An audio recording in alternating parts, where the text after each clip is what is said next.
This parable could be the parable of the glass half full. Or is it the parable of the glass half empty?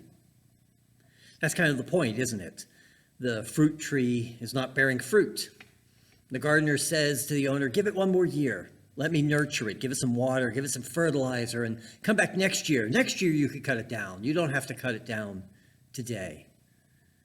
It's a parable about an extra year in order to produce fruit. It's also a parable about judgment and cutting down the tree that doesn't bear fruit. It's not either or, it's both and.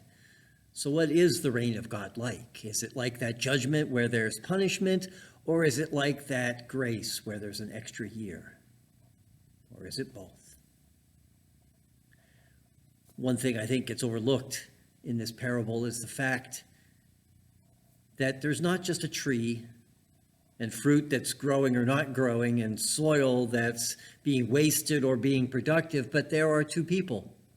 There's the owner of the tree and there's the gardener. And they're in relationship. And they negotiate and they communicate and they make a plan. Friends, maybe that's what the reign of God is like. Maybe that's what Jesus is trying to tell us, is that be in relationship, work things out, find hope by working together, by holding on, because fruit will be produced if the conditions are right and the time is right and the effort is put in.